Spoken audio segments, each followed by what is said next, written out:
Hey, I'm your host Patrick Marlad, your local game guy, and today we'll be discussing the top 10 legends from Lord of the Rings Tales of Middle-earth in alphabetical order. If you enjoyed this video, feel free to leave it with a like, it sure goes a long way here. And without further ado, let's talk about a legendary that begins with an A. Aragorn the Uniter for red, green, white, and blue 5/5 legendary creature human noble. Whenever you cast a white spell, create a 1/1 white human soldier creature token. Whenever you cast a blue spell, scry 2. Whenever you cast a red spell, Aragorn the Uniter deals 3 damage to target opponent, and whenever you cast a green spell, target creature gets +4/+4 until end of turn. Play the game, get value. Aragorn will let you get extra value no matter what you're doing. Counter spells and fix your draw. Play some stacks and get free blockers. Cast dorks and punch harder. Do anything in red and start burning people down. If you use Food Chain, Sabertooth, or Dramatic Scepter loops, you can either insta-kill your opponents or rig your deck. Yes, with the obligatory mention of Aragorn out of the way, he is easily one of the better legendaries from the set as a commander. The rest of this list will have a handful of head turners, I promise. Next up we have Arwen, Weaver of Hope for a generic and double green 2/1 legendary creature elf noble. Each other creature you control enters the battlefield with a number of additional +1/+1 counters on it equal to Arwen, Weaver of Hope's toughness. Grow both tall and wide at the same time. Play Colossification on Arwen and play a 21/23 Ornithopter. Turn Walking Ballista and Triskelion into board wipes. Play Crystalline Crawler to make a ton of mana and go infinite with Sabertooth. You can also just draw a ton with Etched Oracle and Mindless Automaton. Any buff spell in tandem with Arwen is exactly what the doctor ordered. Provided she's swole, so too will her followers be. She's about the most popular fitness influencer MTG has ever seen. Next we have Bilbo, Birthday Celebrant for Abzan, 2/3 legendary creature halfling rogue. If you would gain life, you gain that much life +1 instead. And for 2 generic Abzan, tap, exile Bilbo, Birthday Celebrant. Search your library for any number of creature cards, put them onto the battlefield, then shuffle. Activate only if you have 111 or more life. Life gain is bad because it doesn't win you games, you say.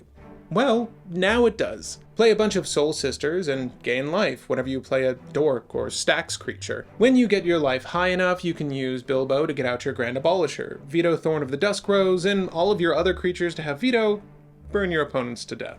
There are plenty of ways to celebrate Bilbo's birthday, all of which lead to partygoers smacking face. This is the oddest legendary I've seen to date, and I absolutely love it. Next up we have Jeskai's very own Eowyn Shield Maiden for 2 generic, a blue, red, and white 5/4 legendary creature human knight. First strike. At the beginning of combat on your turn, if another human entered the battlefield under your control this turn, create 2/2/2 red human knight creature tokens with trample and haste. Then, if you control 6 or more humans, draw a card. Jeskai has always had incidental human tribal. Now you can turn those humans into a big board and some draw. Control the game while beating people down. If you want to combo out, just grab Breath of Fury and keep making tokens until everyone hits 0. This is definitely one of the better legendaries from the set, not only because she has a 2-card combo to her name, or that she has draw in the command zone, but the fact that her tokens come in with both haste and trample. So no matter how you build this, if you just want to go wide and run a bunch of anthems, you're going to beat face. I'm so excited to see how you guys are brewing for this one. Feel free to leave those deck lists in the comment section down below. I'd love to see them. Next up we have Frodo, Sauron's Bane for 1 white, 1/2 legendary creature halfling citizen. For Orzhov, if Frodo Sauron's Bane is a citizen, it becomes a halfling scout with base power and toughness 2, 3, and lifelink. And for a Dark Ritual, if Frodo is a scout, it becomes a halfling rogue with whenever this creature deals combat damage to a player, that player loses the game if the ring has tempted you 4 or more times this game.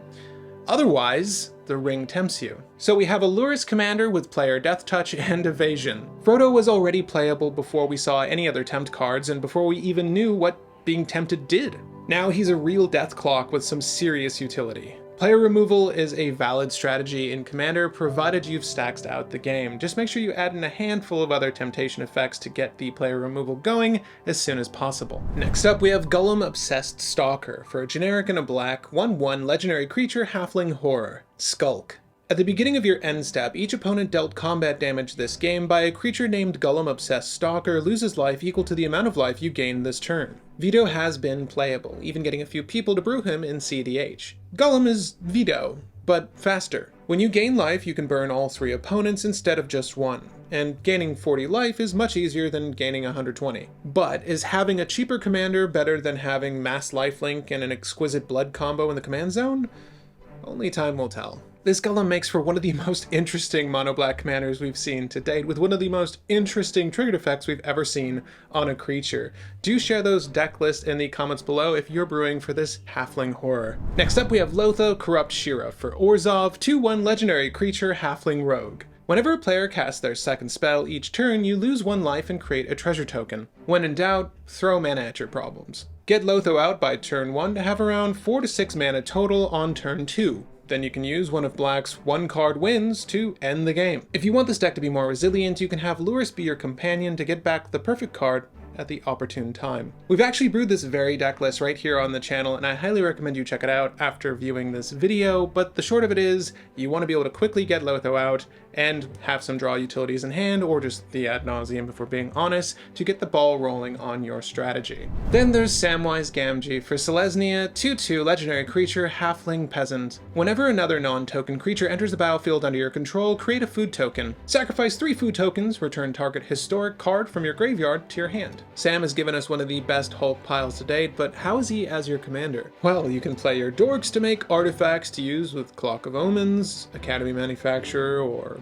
Quark Clan Ironworks. You can also use the typical KCI combo cards to make infinite mana and food with KCI and use that food to loop any draw artifact. And if anything gets removed, just munch on some of your food to get it all back. Samwise is equally good in the CZ as he is in the 99. That built-in recovery makes a world of difference in a longer game, which is exactly what Samwise is playing for. Next up we have Smeagol, Helpful Guide for generic and Golgari, 4/2 legendary creature halfling horror. At the beginning of your end step, if a creature died under your control this turn, the ring tempts you. Whenever the ring tempts you, target opponent reveals cards from the top of their library until they reveal a land card. Put that card onto the battlefield tapped under your control and the rest into their graveyard. We've gotten plenty of tempt cards from the new set, but now you can use these cards to mill players and ramp at the same time. Mix Planner Void and Dothy Voidwalker effects into your deck to make that mill hurt even worse. It should only take about 4 to 5 triggers to remove most of the win cons from a cEDH deck. Your own finisher will likely be the typical go-to of Witherbloom Apprentice followed by Chain of Smog, but however you conclude the game is entirely up to you. I just want to take a moment to say, I really wish there was a double-faced version of Smeagol and Golem. I can't help but feel there was a missed opportunity here. Last and certainly not least is the Gaffer for 2 generic and a white, 2/3 legendary creature, halfling peasant. At the beginning of each end step, if you gained 3 or more life this turn, draw a card. White has gotten some nice card draw recently, but having up to 4 draws per rotation in the command zone is just delightful. Use Soul Sister effects to draw on your turn and flash creatures or eat food to draw on your opponent's turn. If you draw cards you don't like, you can use Peace of Mind to fix your hand. It only takes a little life for a lot of draw. Look, draw on white is a rare thing and deserves special mention, particularly when the utility at hand gets to leverage a ton of the life effects that white has on offer.